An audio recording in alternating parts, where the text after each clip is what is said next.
Hello and welcome to the One Stop English podcast for March 2017. Each month we bring together teachers, editors and experts to discuss what's going on in the world of ELT. I'm your host, Sam Wadsworth, former teacher and current editor here at Macmillan. Joining me this month are Patrick Curry, Delta qualified teacher and editor on One Stop English. Hi Sam. Becca Sanderson, former teacher and editor of numerous business and general English titles. Hello there. And Alex Tustain, AQE manager at Avalon School of English, London. Hi Sam. This month we'll be discussing whether teachers talk too much, how words are chosen for the Macmillan Dictionary, and learner autonomy. We also have an interview with Thom Kiddle, director at NILE, the Norwich Institute for Language Education, and MA qualified specialist in language testing.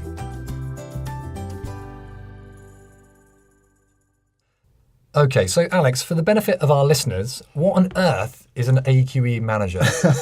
Well, AQE stands for Avalon Quantum English, which is a teaching and learning system that focuses on students' speaking and listening skills. And it's used in our home school in London, Avalon School, as well as several schools abroad, and hopefully more to come. Great, okay. All right, let's get started. Patrick, I understand you've got some good news for talkative teachers.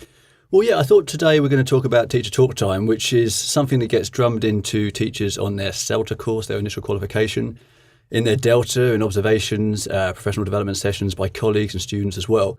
And everyone hears that too much teacher talk time is basically a bad thing.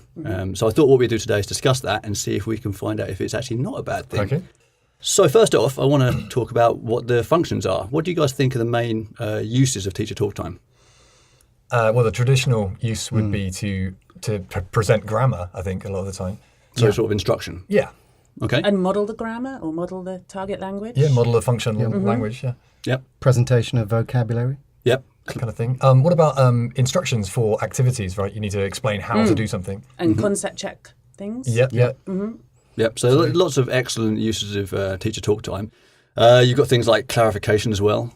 You've got engaging the learners, so maybe giving little anecdotes, that kind of thing. But why is it considered bad? Like, why should teachers try to talk less? Well, I think the idea is that students talk as much as they can, right? Yeah. That's the plan. You don't want a teacher just talking the entire time. Yeah. I mean, it basically limits the opportunities for students to develop their speaking if the teacher's talking themselves, right? Sure, that's the idea. Okay, anything else? It might get a bit boring listening to your teacher talking all the time. True, yeah. I suppose it depends very much on the teacher, but yeah, increases boredom, maybe decreases their motivation, perhaps. And it means if the teacher's presenting, then the students don't have chances to discover stuff for themselves. The teacher's always explaining. Yes, they're just spoon-fed everything. Yeah, very much so. So, but is there any positives, any good points about teacher talk time? I think if the teacher is interacting with the students, i.e. asking them questions and the students are answering or vice versa, I think the teacher talk time has a function. Where the teacher's just talking essentially to themselves, then that teacher talk time is wasted. It's not going anywhere. Yeah, so if it's facilitating the class, Sure, then it's useful. Yeah, I think personalising language in an immediate context is kind of useful because a lot of times when you do a listening, that listening presents a particular grammar point and it's not that natural. If it's just focusing on present perfect, for example, that's all the students hear. But when the teacher talks, it's going to incorporate more grammar points. So it's more of a kind of natural context for the language. But what about if you have a teacher who talks too much? How can that teacher reduce their teacher talk time? What are kind of the techniques to get your teacher talk time down? Alex, as teacher trainer, what do you think? Well, the one thing that we focus on when we train teachers at Avalon is to embrace silence. Yeah. There's nothing wrong with silence. I think the biggest danger is when teachers fill time with noise because it feels like a yawning gap of nothingness and they waffle on. That, in terms of training, that's just an observation thing that you can work on and develop over a period of time. Some people, like me, waffle on a lot in normal life. So taking that into the classroom is something that, with the help of an observer, that you can deal with. It's probably a lot to do with confidence in your explanation as well, isn't it? Because I think a lot of teachers, certainly when they're starting out, would explain something probably quite clearly the first time, but then explain it again in a different way and explain it again in a different way because they think students aren't getting the understanding. If there's no direct response, then you might just start digging your hole and trying another way. But yeah, there's a lot to be said for just, like you said, Alex, silence and thinking time. Yeah, silence gives the students time to kind of understand what's been said and work out things for themselves rather than just being talked at and having more information to take in. Obviously, the classic kind of eliciting rather than telling, so giving students the opportunity to work things out, using gesture as well, silent way. Yeah. What about going the other way? If you wanted to use more teacher talk time, maybe, how could that benefit students? Is there a way that increased teacher talk time could give students any benefits?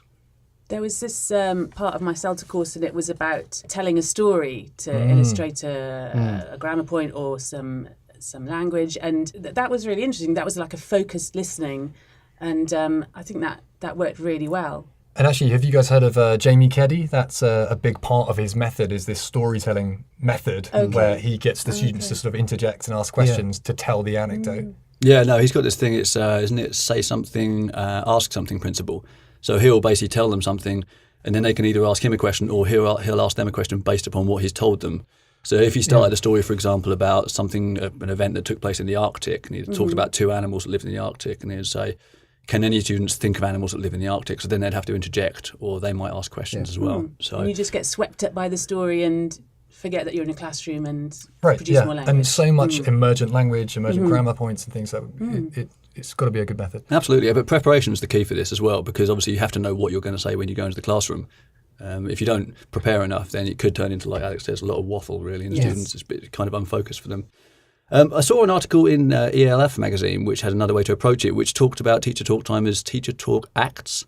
So when you're preparing your class, you look at the moments in the class that you as a teacher are going to speak, and you work out what exactly is the purpose of that speech.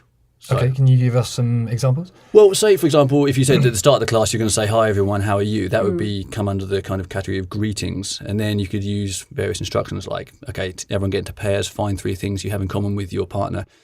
And you'd say, how necessary is that speech? And so what are the class gaining from me speaking at this point in the class? And there's other things like we talked about, instructing, eliciting, concept checking.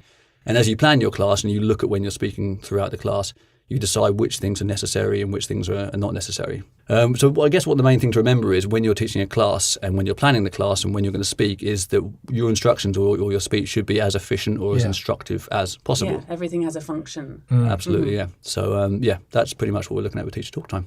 All right, thanks, Patrick. Becca, you're going to tell us how mic drop, share washing, and hygge have made it into the Macmillan Dictionary. Yes, well, of course, other dictionaries are available, but I thought seeing as Macmillan Dictionary is a learner dictionary and aimed at students, teachers and teacher trainers and anyone ELT related, it would be a bit more relevant to our listeners. And it meant that I could contact Editor-in-Chief of Macmillan Dictionary, Michael Rundle, who I'd heard being interviewed by Stephen Fry on Radio 4, and he sounded very interesting. So yes, I thought I could bend his ear on the subject.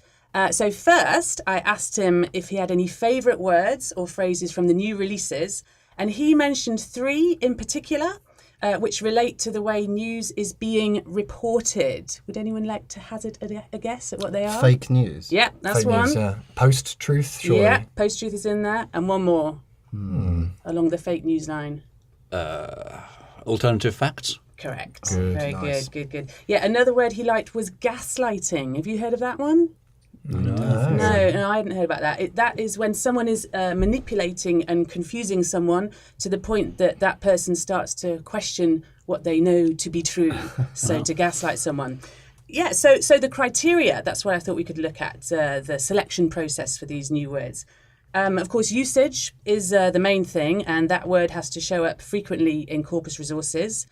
And those resources take in a wide range of text types. So by looking at those corpora, they can see how a word is commonly used and get a better sense of where it sits in the lexicon.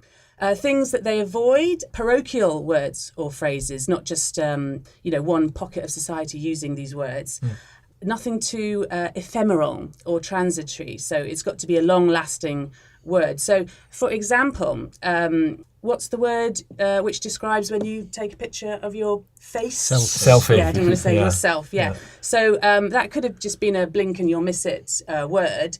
But in fact, Michael said that it was submitted to the Macmillan Open Dictionary, which is crowdsourced, 5 years ago. And so they just sort of sat on that word for a while and saw what happened to that word until it was deemed to be a keeper.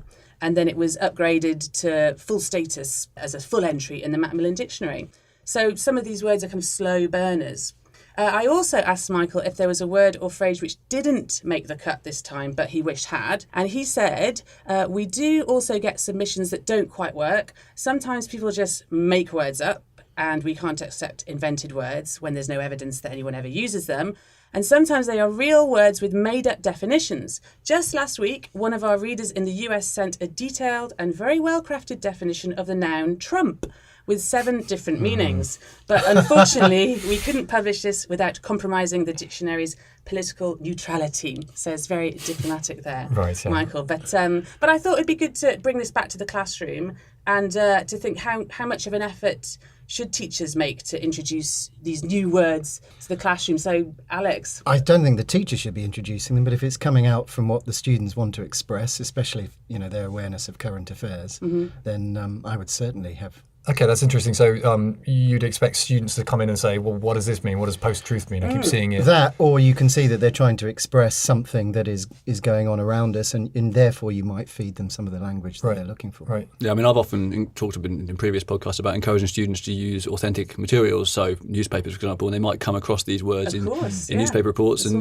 so of course you should definitely exploit the language there for sure. Yeah. And just one final thing, another little test for you guys. What do you think a smombie is? A smombie. Smombie. Yeah. So that's got to come from zombie, hasn't well, it? yeah. Yeah. Is it something to do with? It's got to be sort of text messaging, something to do with that. I think I've heard Or this somebody, before. yeah, maybe you're in your phone. You can't get away from your phone. Get Your away head from down, the you're phone. walking. Yeah. Yeah, the S bit is social media zombie, a Ah, smombie. good. And Yes. how about a dead walker?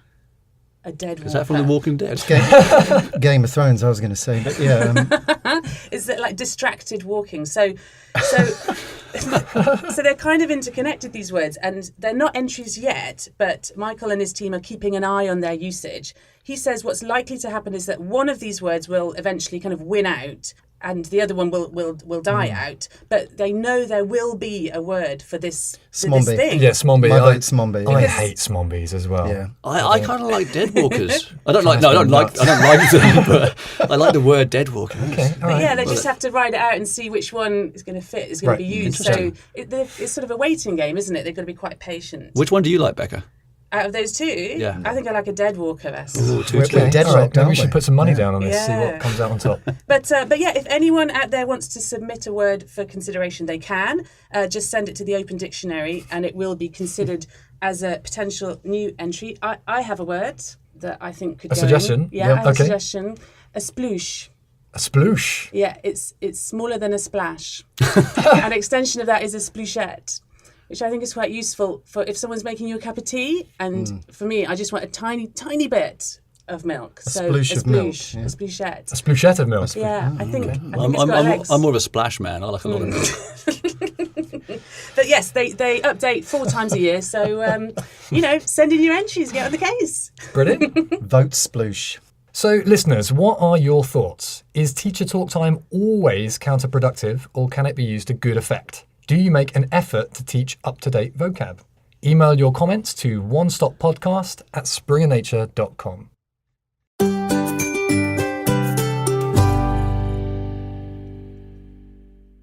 Okay, next up we've got Warmer of the Month. Each month we challenge our guest teacher to explain a fun, communicative activity in no more than 5 steps. So, Alex, over to you. I'm not sure if it's fun or communicative, but Good start. we have a very basic activity that we do with any new student who enters our classes. And that's to get them to write their names up on the board with the aid of the teacher and the other students in the room using phonemes. So we have a phoneme chart up on the classroom wall.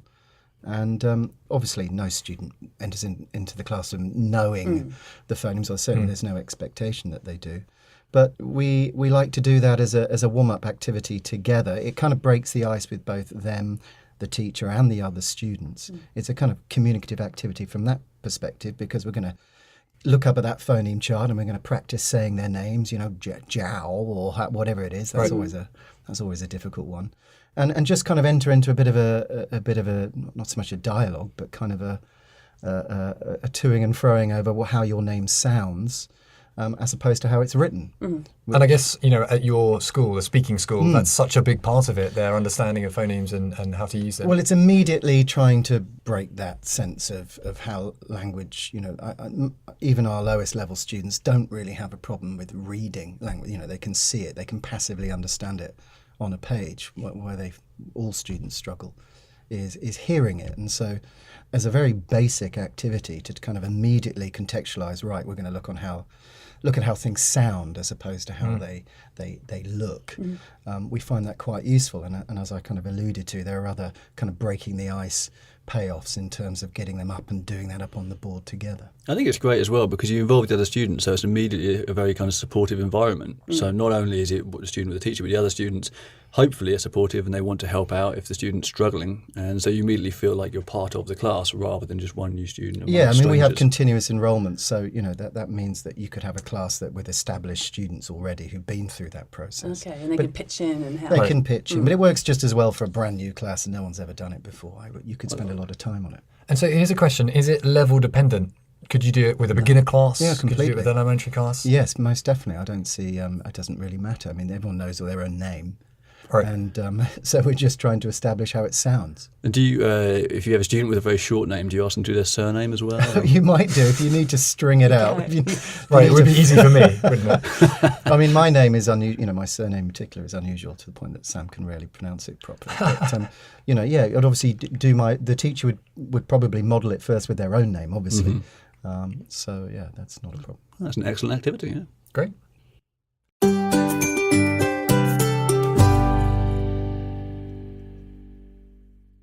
Now it's time for Word of the Month. Each month we discuss a piece of ELT jargon and how it affects teachers.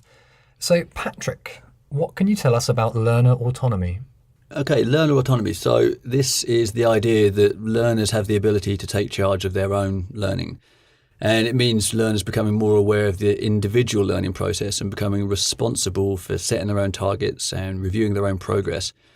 I think the problem here is that teachers aren't always aware of the ways that their learners can become more responsible for their own learning.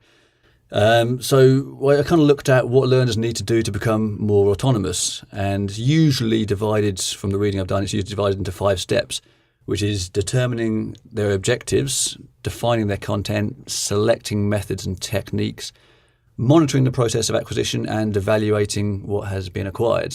Does that all make sense? Okay, so can we just have a look at some of those and just see what we think they mean? So determining objectives, would that mean that they actually establish as a class what they want to learn, like whether they want to learn the present perfect or whether they want to learn functional language for a specific situation? Yeah, I think it depends on the individual learner, really, because I don't think it's about setting class objectives. It's about learners as individuals understanding what they need to learn, if they need to learn kind of presentation language or if they've been struggling with past perfect or something. So identifying their own weaknesses and then defining those objectives, saying what they need themselves, which not just in the classroom, but possibly outside the classroom as well. Okay. Defining content, what do we think that means?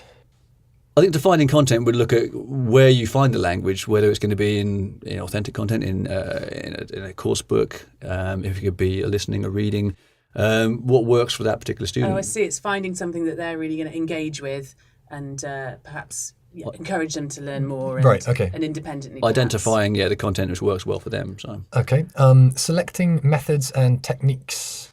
Is that their own personal methods, students' methods for taking notes or for studying in the classroom, or is that? Yeah, I think it can be. It can be. So, methods and techniques, it depends a lot on if you're a good note taker, if you're better at kind of, having full sentences with examples or like learner training. Right. Yeah, a lot of learner training. Yeah. So, it's not telling the teacher what to do. Obviously, it's understanding as a student how you learn best. Okay. Monitoring the procedure of acquisition.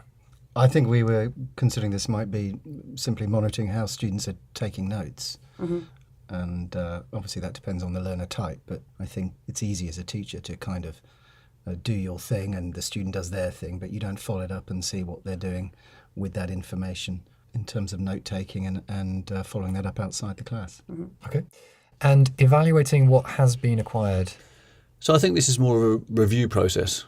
So once you've learned, knowing or being aware of the need to go back and look at it and make sure it's correct Make sure Self-reflection. Yeah, absolutely. Yeah, so like maybe a student diary, that kind of thing. Yeah. So teachers are encouraged to do this a lot with their teaching practice. They reflect on what they've learned, and then this is encouraging learners to look at what they've learned as well. So yeah, this whole thing, learner autonomy, doesn't actually eradicate the need for teachers, and it doesn't encourage self-instruction. So students don't go home and just learn from the internet. That doesn't happen. Teachers obviously play a hugely important role in learner autonomy, as learners are kind of dependent on teachers to create the environment where learner autonomy is possible. Okay. So yeah, in traditional educational models, the teacher will impart the knowledge and set the goals. But in students in this learner autonomy model, students will go away and find their own information and set their own goals. But the teacher will be the overseer. Yeah, it has to be sort of engineered by the teacher. Right, a facilitator rather than imparter of knowledge. Yeah, absolutely. Okay. So do we agree that, learner autonomy, is it agreed that it's an important thing? Should we be encouraging it more? Surely that's the whole point of our existence, I always say to students who come to our school, it's probably not good on a commercial basis, that once you're finished here, I hope that you never need to pay for an English course again. We want you to leave your course here being able to continue learning. And I think I would say regarding learner autonomy that there's a big difference between now and, say, 20, 30 years ago is students' access to English is much greater than it used to be. And that largely is access through stuff that they hear. Whether it be movies or, just they've got people coming to their towns, their cities, they're hearing English a lot more than probably they could 20, 30 years ago. And I think from my perspective, learner autonomy is very much enabling students to listen better, because I feel if they can engage with English in a social setting, or they can better understand that movie that they're listening to, that piece of music, that TV show, they're much more motivated and much more inclined to carry on learning in whichever way that suits their learner type. And so is a large part about is really sort of instilling that curiosity, giving them that impetus to sort of follow up on things that they don't understand, or look those things up, or try to do better in the future. It becomes kind of second nature rather than only within the English classroom do I speak English. Yeah. Okay, well, I wanted to look at a couple more things. What can teachers do to foster a learner autonomy, that kind of environment? I think the most important thing would be talking to students about it and raising awareness, so they kind of know that it exists. They know that they're not solely reliant on a teacher to deliver their learning or their knowledge, really. Anything else that you guys can think of? Well, I think it's touched on the first thing you mentioned, determining objectives. What exactly do your students want to achieve? Is it, they need particular style of English to pass a particular exam, or is it I just want to be able to engage and use this language in terms of spoken and listening skills? And I think once you've ascertained what they want to achieve, obviously you can encourage them to follow whatever path suits them. Yeah, I think it can be divided broadly as well into inside and outside the classroom. So outside the classroom, you could say learner journals, something they can keep. So if they see something when they're out and about, making sure that they make a note of it and record it and look it up, and whatever they do, whether it's pronunciation, translation, example sentence, that kind of thing. In class as well. Earlier on we touched on teacher talk time, but there are things you can do in class as well, which obviously don't involve the teacher. Things like encouraging pair work, encouraging small group work, and then learners can work together if they're of a similar level to set their own goals or their pair goals, for example, and getting students to be more aware of that and encourage that. So then the teacher, as you said, becomes a facilitator, and they can oversee the note taking and the error correction, but they're not necessarily setting all the target language. Yeah, agreed. All right. Thanks very much, Patrick.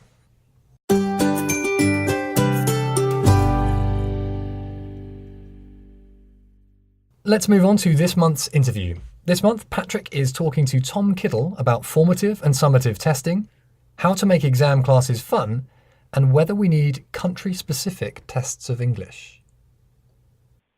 Hi, Tom. Good morning. Morning. How are you?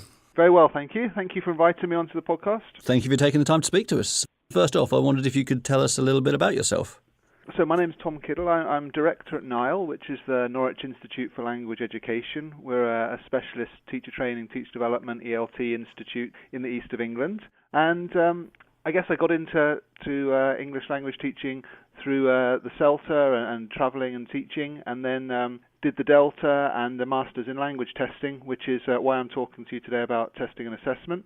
At NILE, I run our MA modules on testing and assessment, and also our module on language teaching methodology. On a personal side, I've got two young kids who keep me very busy outside of work and sometimes inside of work as well. Brilliant. So testing and assessment's your specialism, and a lot of ELT teachers are drawn to a particular specialism like teaching pronunciation or business English. What particularly fascinated you about testing and assessment? Yeah, I think you're absolutely right that many teachers do find their specialism within English language teaching. I've always thought of testing and assessment as the black sheep of the ELT world, because really, when we're in the classroom, when we're out of the classroom, very little of our job isn't concerned with evaluation or assessment of some form. We're always assessing how well the lesson has gone, or seeing whether our students are making progress, or deciding whether to move on to the next topic or area.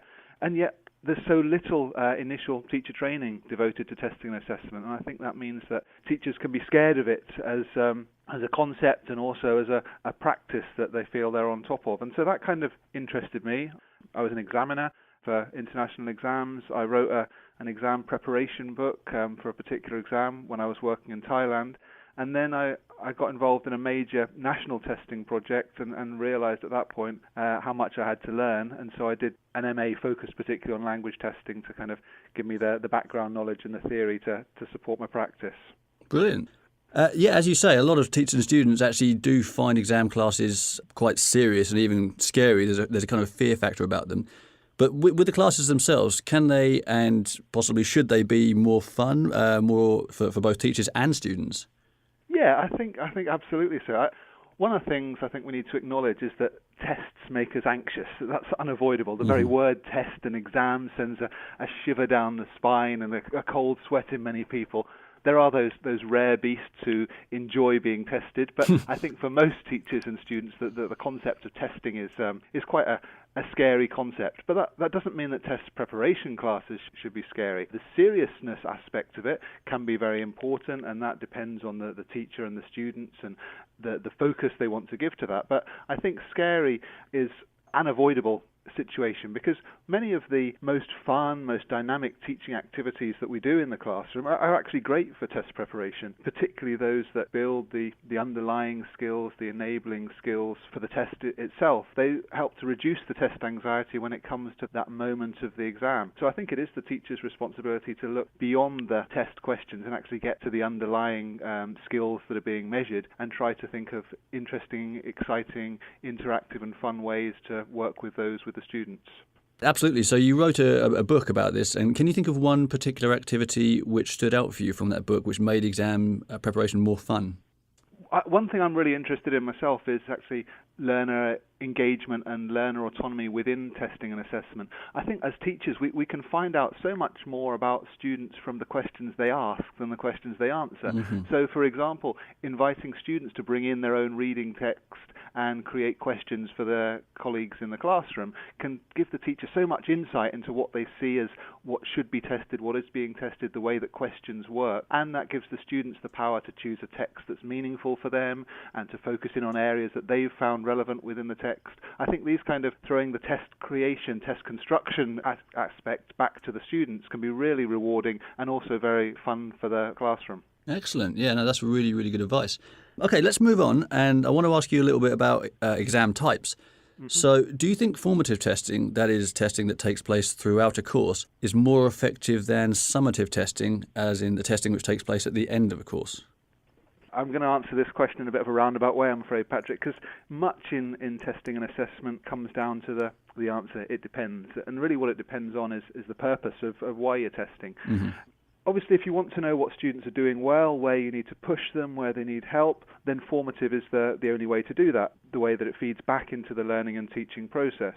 But if you need to assess the suitability for a particular context outside the classroom or measure against external standards, then summative testing is probably fairer to have that standardized point at which everybody's being assessed against. If we take a couple of analogies, in the summative side, think of something like a driving test. You wouldn't want your driving test result to be based on your performance in the first lesson when you get behind the wheel. Definitely not. You'd want to have the value of all your learning and all your experience, and when you're ready for that final moment of being tested, that's the appropriate test at that point. But no more would you go to the doctor with symptoms in April and be told, well, I'll give you a cure in December.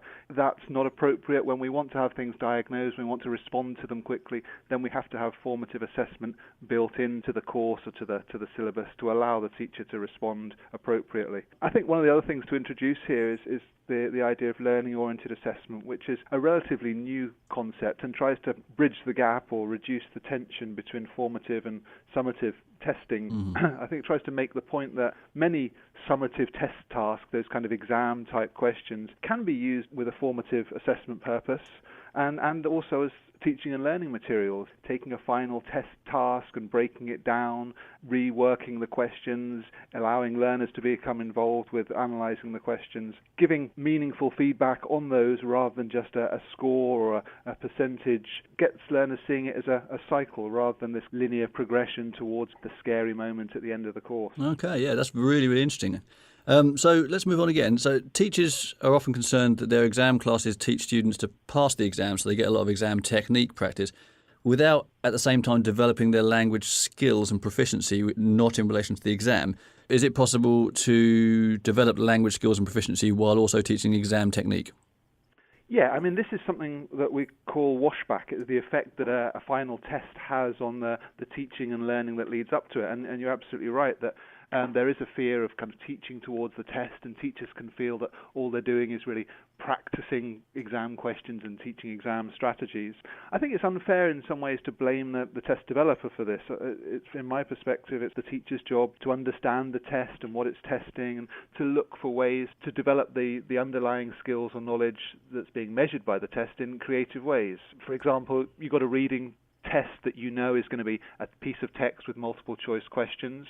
Why not take away the options and make it a race in the classroom to circle where the correct answer can be found in the text? Or, as we said earlier, get learners to bring in their own text and make questions based on them, or get groups to work on a question each and explain to the rest how they got the answer in their first language if necessary, because what we're actually trying to do is get beyond the test item type and look at what's being actually tested. And so I think all of those skills that are being developed in a good language learning environment are the skills that a good test is trying to measure. It's just for the teacher to see the bridge between the two. Okay. Now, last year, the EL Gazette reported that China was going to roll out national language tests in 2020, but bearing in mind the different language learning issues experienced by various nationalities, do you think more nations will follow suit and have their own individual national language tests, or do you think there should be a continued international standard exam like IELTS? Yeah, very good question and very relevant for changes that are happening in kind of the move towards international standards across education, across curriculum areas. National tests, international standards like PISA and TIMSS get a lot of headline attention and are very important for education ministries who set policies. I think it's important to remember that many countries already develop their own national tests. In the recent years, I've been involved in development and validation of national tests in Austria, in Germany and Nepal for very contrasting contexts. The national focus tests do have the advantage of being able to consider cultural and educational backgrounds and expectations, and also, importantly for me, developing the local capacity for test development. So countries, teachers and test designers are not dependent on external sources, but actually develop their own self-sufficiency and capacity to work with testing and assessment. But on the other hand, I don't think that accommodating to or explicit testing of first language influences on second language use are a particularly healthy way for test practices to go. I think cross-cultural communication, interaction between plurilingual speakers is the norm in many contexts. Mm-hmm. And I think international standards are probably a good way to reflect this, if not international exams. The international standards that we have around common points of reference, ways to talk about levels of proficiency are a good way to go, despite their limitations or their potential for misuse in some contexts. Okay, so possibly there's room for both, essentially. Finally, my last question. From your experience, what's the most important advice you would give to a teacher about to start a new exam class? And it could be any exam class. I think the most important piece of advice I would give is know the exam. Know your exam really well. At the very least, take it as if you're a test taker and think about the kind of the cognitive processes, the way you would address the questions as a test taker. try to look under the bonnet of the test and get a good understanding of what each task or each set of items is really trying to measure, and ask your colleagues for their opinions on it, on their experiences of teaching that exam and to that exam. Look for ways in which you can break the tasks in the test down into smaller chunks, and look for teaching activities which focus on the smaller parts rather than just practicing the whole in one lump. There's the big danger that teaching an exam class becomes one long test practice exercise with very little actual teaching going on. So put yourself in your student's shoes. What would you want to know about each part of the exam if you were going to take it, and how does your lesson help them develop those skills? And if you can answer that question to yourself successfully after each lesson you teach, then I think you're doing pretty well as a teacher of exam classes. Wow, that's absolutely brilliant. That's fantastic advice. Well, it's been really, really great to speak to you and to learn a lot more about your experience. Thank you very much. Thank you, Patrick. Thank you very much. Absolutely, and look forward to hearing a lot more about NILE in the coming months. Absolutely, you certainly will. Cheers, take care. Thank you, Patrick.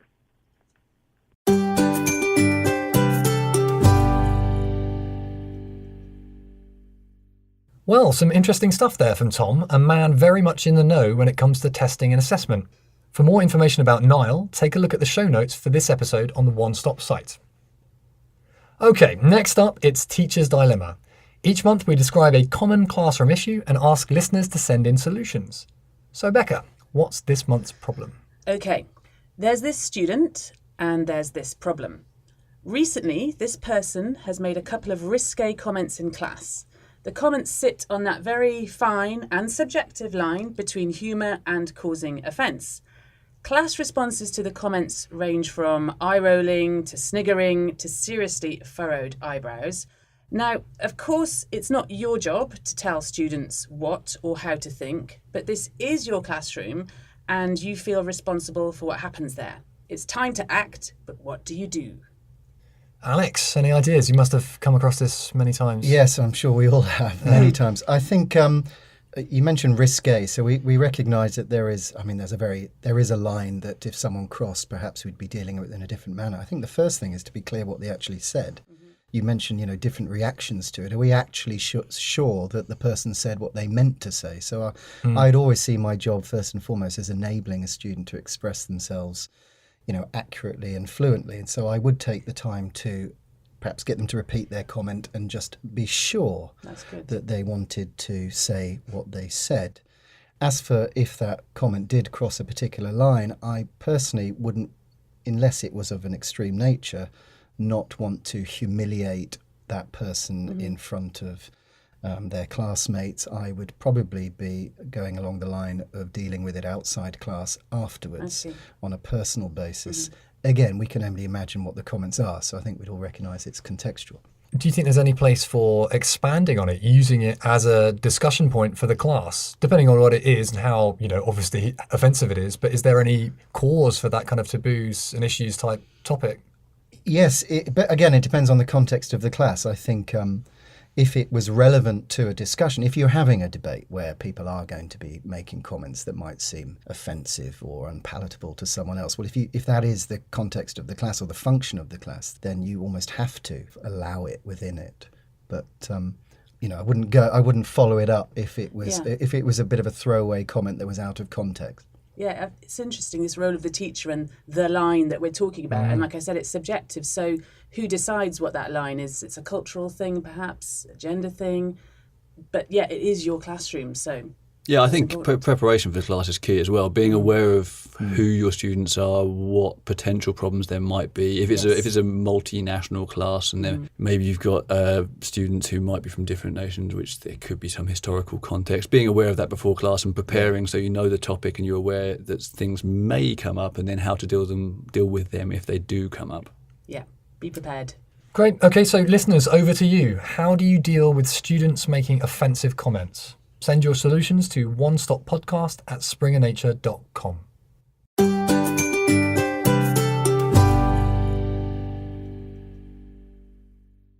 All right, last up, as always, it's Q&A time on the One Stop podcast, part of the show in which we try to answer your questions.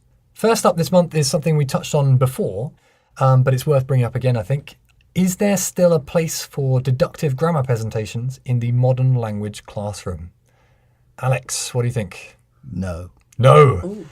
Care to expand on that a bit more? Well, I mean, I'm sure there's always going to be an exception to that. But bottom line is, I have a big problem with the idea of language being taught as passive information. And I don't think that does the student any service if we're trying to focus on speaking and listening skills. I think the one point I'd like to make, because I think that's probably a fairly obvious debate, is the impact it has on the teaching.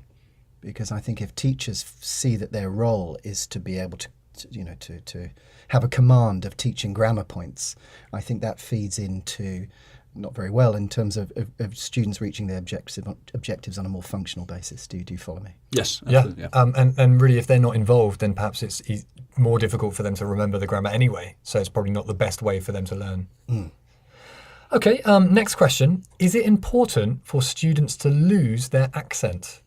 What do you guys think?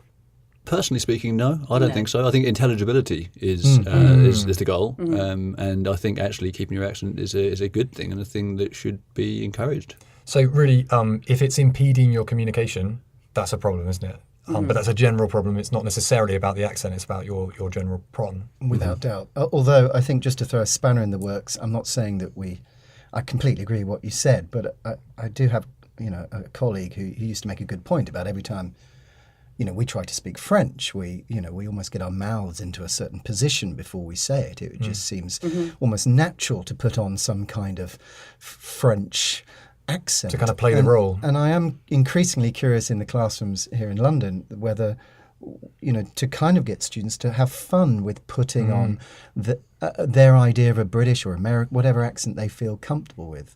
Something that on a practical level, I'm almost encouraging teachers to start exploring. But I'd be interested to know what you guys and your listeners think about that. Because we think like French has a sound and a rhythm and a even without saying the words, it's like that. But what is the British one? What's ours? Right. What do other people think? I think the key word is rhythm, actually, because in order to to have we have a recognisable French rhythm. In order to kind of copy that, we do an accent. The same with Italian. I used to live in Italy, and there is that. Japanese, right. Another one. So what is the British rhythm, and can an accent aid us in mimicking that to a degree? Yeah, interesting. Okay, so listeners, send in your thoughts. And finally, if you could only teach one level for the rest of your teaching career, what level would you choose and why? Should we go around? Does anybody have any ideas? Yeah, Patrick? I mean, I could say I'd probably go with advanced. I just think that I'm a big fan of idiomatic language, and I love having debates in class as well. I like to get students' opinions, and I think with advanced learners you get more. I personally speaking, have very interesting issues. Not so much across, not personally, the students do, but they're different. At lower levels, you have issues which are kind of across the board, whereas at higher levels, you might get students who have individual issues, which I kind of like. So for me, advanced. Okay, advanced. Alex? I was going to say I don't trust any teacher who says that they just like to teach advanced students, because I know. Sorry, Pat, but beginners. Oh, yeah, that's what I was going to say. Yeah, why for you? Because it's just so rewarding. Absolutely. For them and for yourself. I mean, I must admit, forever, you're going to kill yourself eventually if you have to just teach beginners. Yeah. But it's a wonderful experience. But they seem to make such quick progress, don't they? And it is rewarding. I agree. Pre-int, okay. because they know enough to have a bit of a discussion, and they're just on that lovely kind of precipice of jumping off. And there's a lot of joy in learning the language, and of course there is at all levels. But somehow, I don't know. Maybe I've just had good fun pre-ing classes. Yeah, okay, very interesting, and even spread then. And we seem to be ignoring the poor upper ends, but what can you do? Wow. Okay, well that's it for this month. If you have any questions, suggestions, or feedback, please email us at onestoppodcast@springernature.com or leave a comment on the One Stop page. Thank you as always to our regular panellists. Cheers, Sam. Thank you. A big thanks to our guest teacher this month, Alex Tustain. Thanks, Sam. Thank you for listening. And until next month, this is the One Stop English podcast.